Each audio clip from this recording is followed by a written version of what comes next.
I'm Dr. Virginia Green with Stillwater Family Therapy, and I'm here to tell you about why I went to Africa. You all know that I spent 6 weeks in Africa in December and January, and you guys were really supportive of me being absent from this group.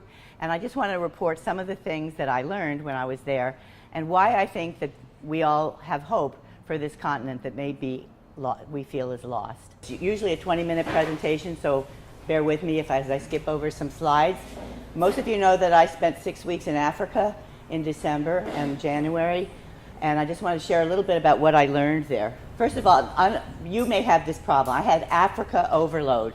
When I said I was going to Africa, everybody said they're all sick, all have HIV, there's always Ebola. I certainly didn't think I was going to love it. I had a million reasons why I shouldn't go, and I'd like to share all of those with you and how my experience was actually the opposite of what I was so worried about. I just can't deal with Africa. It's just too big of a problem.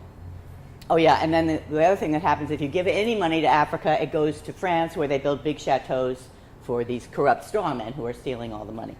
So the answer right now, the answer to Africa's problems is something called microfinance, where you lend $100 to a small collective, and they go out and lend it to each other, and they build their little businesses.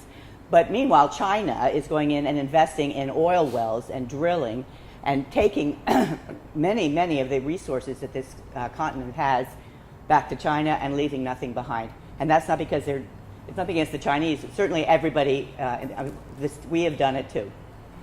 So little microfinance with ladies, I wasn't sure that was really the answer. I was at a refugee center where people came from, that is the Democratic Republic of Congo. And most of the people that I met in Uganda came from this, the children running away are who I met. So I had a big question. Why me? Why should I go to Africa?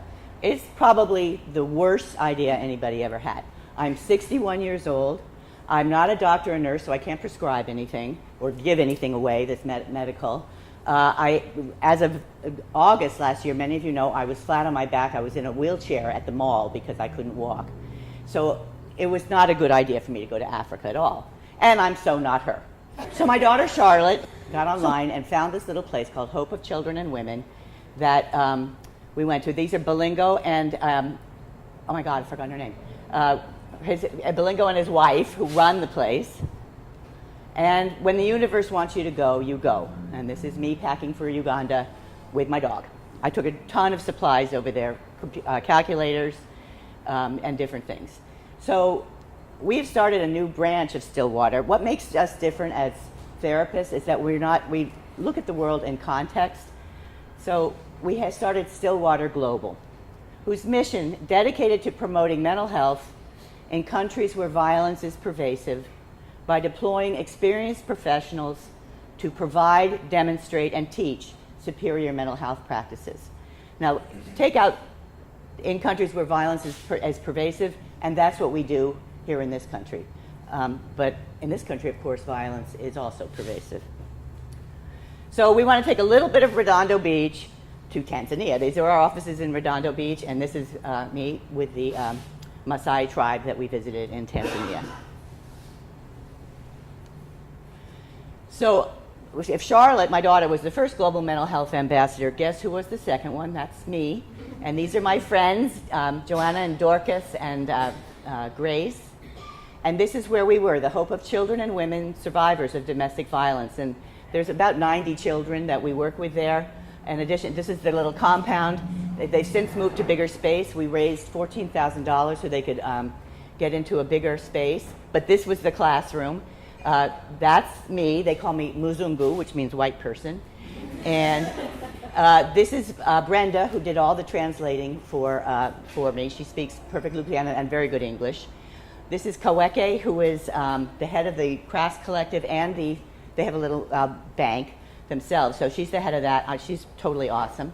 And that's me and Charlotte and Kaweke. She invited us to her house for the Ugandan national food, which is called matoke. And I just want to say, you do not go to Uganda for the cuisine. So that's Kaweke. These are the calculators we brought. We brought about 50 calculators, which we left there under lock and key. They did not want everybody to go home with a calculator. And that's me, the Mzungu, teaching them about business. I'm going to skip through this really quickly, but it was interesting. In their personal economy, that I know more about their personal, what they spend their money on every month than the World Bank does. First of all, they had to get 2 jerry cans, this is a jerry can, of water in the morning and 2 at night, and usually the children do it. Now, those are empty jerry cans. I can tell you the full ones I can't lift, and they carry 2, and they're 8 years old. So these are the ladies that are listening to me talk. One of the first things we taught them is time is money. You can't just say what it costs, the material cost of something. You have to factor in your time. And that's why we had to kind of figure out what they need. I'm not going to go through all of this, except I like my little pointer. This is their list of things that they spend their money on. And this is what it amounts to. So they don't, and that's their whole list. I mean, there is no other. There's no miscellaneous. There's no, fill-in. This is their list. And it comes to $11.79 a week. So they need to make $11 or 34,000 Ugandan shillings. So this was all a new idea for them. But they were listening like you guys are. I mean, they're like, tell me more. And they're playing their calculators and they're, writing stuff on the, how much money do I need was a concept they hadn't ever thought of. How do I budget for my life? So we went through a whole ordeal where we looked at some of the products they made, and we discovered there's one product, a pencil case, that takes 15 hours to make, but nobody wants to buy it for more than 3,000 shillings.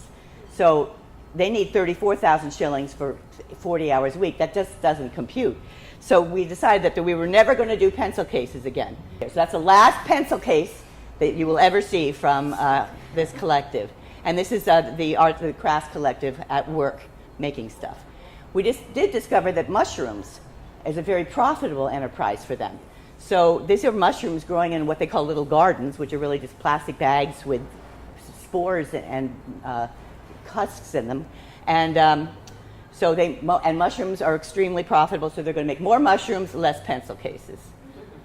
Okay, so looking at all of this, when I was a boy and I would see scary things in the news, my mother would say to me, look for the helpers. You will always find people who are helping. And there we are. And I have to point out this little kid with his pipe cleaner glasses on. So this is Brenda, again, the same Brenda, reading to the children.